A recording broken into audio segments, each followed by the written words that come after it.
Muy buenos días, muchas gracias a todos los profesionales de los medios de comunicación, una vez más por su seguimiento, muy especialmente ahora en unos días difíciles en los cuales, como el resto de los españoles, estamos conmocionados.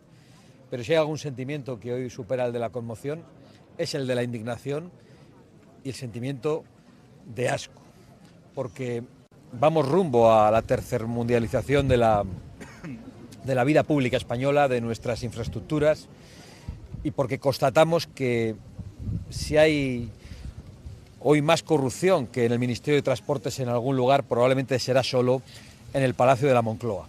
Y constatamos que la corrupción mata. La tercermundialización de las infraestructuras en España es el rumbo al que nos ha condenado un gobierno mafioso y corrupto, con el que ha colaborado activamente y alegremente la señora Pilar Alegría, que es la enviada de Pedro Sánchez a estas elecciones regionales en Aragón.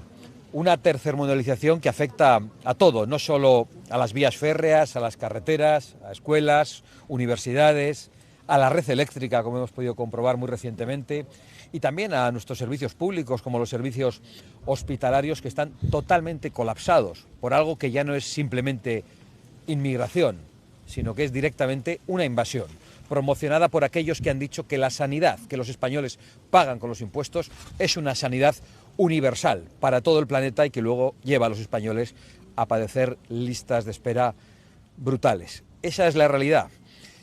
Una invasión migratoria, como las que padecen muchas regiones de España y muchos pueblos, que trae innumerables problemas. Colapso de los servicios públicos, inseguridad en las calles, como las que ha padecido este mismo pueblo, la Almunia de Villagodina, y también islamización. Pero no tenemos ninguna duda y no vamos a olvidar que si Pedro Sánchez ha llegado tan lejos, lo ha hecho gracias a la colaboración y al apoyo del Partido Popular.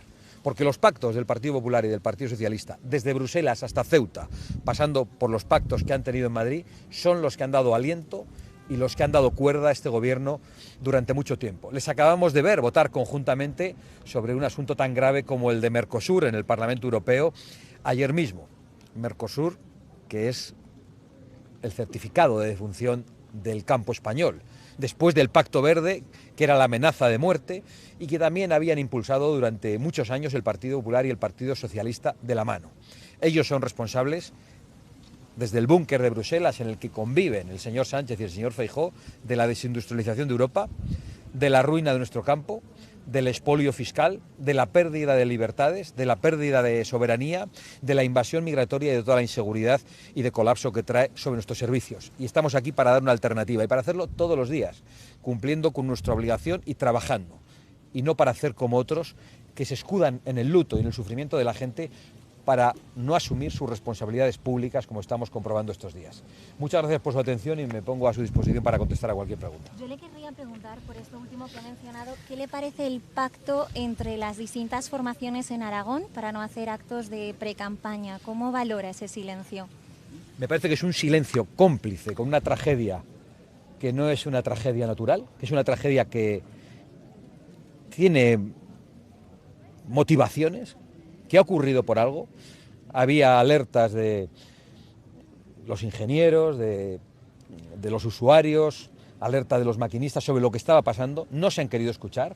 Hemos visto al ministro de Transportes dándose golpes en el pecho diciendo que iba a poner la alta velocidad en España a 350 kilómetros por hora, y un día después de la tragedia, después de peticiones que ya venían produciéndose por parte del sindicato de maquinistas, la bajan a 150 kilómetros hora.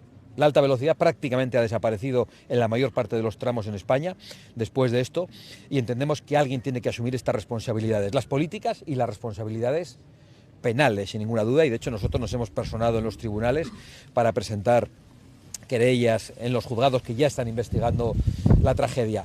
El acuerdo de todos los partidos de mantenerse en silencio y de declarar unos días de luto es un acto de complicidad con los actos de corrupción en estos momentos, que sirve, entre otras cosas, para que la señora Pilar Alegría no haya explicado todavía a ningún medio de comunicación por qué su cuñado se ha beneficiado de su presencia en el ministerio y por qué ha recibido financiación pública a la empresa de su cuñado que no recibía antes de que ella llegase al ministerio.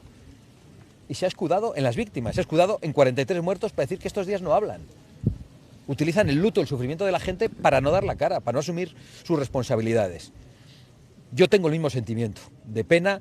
He podido leer, escuchar y ver en la televisión historias tristísimas que no voy ni a reproducir, pero los españoles no esperan de mí que venga a expresar unos sentimientos. No esperan que los políticos seamos plañideras, sino que cumplamos con nuestra obligación. Y mi obligación es representar a la gente que está indignada y denunciar la corrupción. Y decir hoy que la corrupción mata. Y que precisamente lo que ha ocurrido en Córdoba ha ocurrido en un ministerio cuyo ministro está en la cárcel, con una presidenta de Adif imputada en los tribunales, con un consejero de Renfe Mercancías, que era Koldo, que está en la cárcel, con noticias que hemos conocido de que querían colocar, por no insultarlas, a sobrinas de nadie en ese tipo de empresas y en las contratas que estaban participando en la renovación de la vía férrea precisamente en estos lugares. Y un día después de la tragedia bajan la velocidad a 150 kilómetros por hora en una declaración de autoinculpación. Y por eso yo no voy a mantener el silencio. El luto lo llevamos por dentro, las oraciones por las víctimas, el que tenga fe como yo que la tengo, pues las hacemos, pero cumplimos con nuestra obligación. El luto no puede seguir siendo una excusa de los políticos para no dar la cara, para no asumir sus responsabilidades. Y aquí tiene que dimitir mucha gente y tienen que sentarse en el banquillo muchos. Santiago, mencionaba usted la querella que ha puesto Vox hace escasas horas contra la expresidenta de Adif imputada y también contra el actual presidente por delitos de homicidio imprudente, prevaricación y otros muchos. ¿Cree usted realmente que toda esta corrupción que hemos ido conociendo de este gobierno, entre otras cosas en el Ministerio de Transportes, puede haber afectado de forma directa a que haya esta dejación, por ejemplo, en el mantenimiento de los servicios ferroviarios? Lo creo firmemente y por eso hemos presentado esta querella. Yo creo que la corrupción mata. Yo no utilizo las palabras a la ligera. Yo creo que la corrupción tiene consecuencias. La corrupción destruye la confianza de los ciudadanos en las instituciones y hoy hemos visto que la corrupción mata. Hay corrupciones de mucha naturaleza. Hay corrupciones económicas, como probablemente la que hemos visto en estos momentos. Hay corrupciones por omisión, porque quizá un ministro se quiere poner una medalla y decir que los trenes van a ir más rápido que en Japón y resulta que las vías no lo permitían. Ese es otro tipo de corrupción. Hay corrupción moral en la política. La de aquellos, por ejemplo, que en Valencia se negaron a construir las infraestructuras que habrían impedido la riada. La de aquellos que impiden limpiar los montes y luego los ciudadanos ven como sus montes y sus pueblos son pasto de las llamas. Hay muchos tipos de corrupción en la política y en este caso estamos probablemente ante todas las corrupciones juntas y por eso yo lo quiero denunciar con toda firmeza, igual que es el luto falsario de la mayor parte de los políticos en España. Sabemos que no prestan mucha atención a las encuestas, nos lo dicen siempre, pero acabamos de conocer la última del CIS en Aragón, donde se refleja un escenario muy similar al de Extremadura, ¿no? Con un aumento muy importante para su formación. El PP también ganaría, pero necesitaría en este caso a Vox para gobernar. No sé si ha hecho una lectura de esta encuesta, si la había visto o qué es lo que opina. Bueno, como usted dice bien en su pregunta, hago pocas lecturas de las encuestas, prestamos poca atención a las encuestas y especialmente prestamos poca atención a las encuestas del Centro de Investigaciones Sociológicas y del señor Tezanos, porque si hablamos de corrupción hay que hablar de la corrupción del señor Tezanos, hay que hablar del fallo en las expectativas del señor Tezanos, de cómo utiliza las encuestas para favorecer al Partido Socialista. Yo no tengo ninguna duda de que si las encuestas del Centro de Investigaciones Sociológicas a nivel nacional fueran ciertas, hoy estaríamos en elecciones generales. Sánchez habría convocado elecciones inmediatamente, pero son falsas y solo buscan movilizar a la opinión pública en una clave determinada y para beneficiar al gobierno, porque el gobierno ha saltado todas las instituciones desde la más alta hasta la más baja. Dicho lo cual, nosotros tenemos confianza en nuestras expectativas, confianza también en superar las expectativas de las encuestas. Respetamos también a todos los trabajadores y funcionarios que trabajan en el Centro de Investigaciones Sociológicas, pero desconfiamos absolutamente de cualquier cosa que en estos momentos pretenda predecir alguien como Tezanos, insisto, que creo que está haciendo corrupción con las encuestas y por lo tanto con el dinero público. Nosotros le hemos llevado a los tribunales y lo seguiremos haciendo. Hemos presentado incluso peritajes que demuestran cómo se manipulan estas encuestas y por lo tanto tengo que manifestar toda la desconfianza. ¿Hay algún avance en las negociaciones en Extremadura? No lo hay, no lo hay. Hay una constatación y es que el Partido Popular solo tiene dificultades para negociar con Vox. El Partido Popular ha negociado históricamente con Pujol, con Arzallus, con Convergencia y Unió, el Partido Nacionalista Vasco, y es un negociador flojo. Ha entregado muchas cosas. Ha negociado con el Partido Socialista en Bruselas, en Ceuta, no ha tenido dificultades para imponer el menú halal a los niños en Ceuta Y en cambio, cuando tiene que negociar con Vox, todo son dificultades. Es sorprendente. Por otro lado, el Partido Popular es muy distinto en función del territorio y probablemente en Extremadura es el lugar donde los dirigentes del Partido Popular son más similares a los dirigentes del Partido Socialista. Eso dificulta las cosas. Nosotros queremos un cambio de rumbo y en estos momentos no está garantizado. Eso no significa que no estemos dispuestos a negociar. Nos han votado para gobernar, nos han votado para que negociemos en función de la fuerza que los ciudadanos nos han dado y vamos a seguir haciéndolo. Pero en estos momentos no hay avances importantes y esperanzadores. Santiago, mencionó usted los acuerdos entre el Partido Popular y el Partido Socialista, y ayer en el Parlamento Europeo se votó para llevar a los tribunales el acuerdo de Mercosur, que según los propios agricultores españoles podría suponer la destrucción del campo español. ¿Le sorprende que también se uniesen en esto el PP y el PSOE contra los intereses del campo español? La verdad es que del PP y del PSOE no me sorprende nada, ni una cosa ni la contraria, porque son capaces de contradecirse a ellos mismos, de contradecirse en función del territorio, de lanzar un mensaje en Bruselas y otro en España. No me sorprende especialmente del Partido Popular. Yo he visto al señor Feijóo hacer declaraciones sobre Mercosur, a favor de Mercosur y por otro lado aparentando criticarlo. Realmente la posición del Partido Popular solo puede definirse como la de una estafa. La del Partido Socialista es una traición, es un acto de corrupción permanente, y la del Partido Popular es una posición de estafa. Es realmente muy difícil desentrañar cuál es su verdadera posición y por lo tanto no me sorprende nada de lo que hagan. Pueden votar una cosa o la contraria y yo no estaría perplejo, la verdad.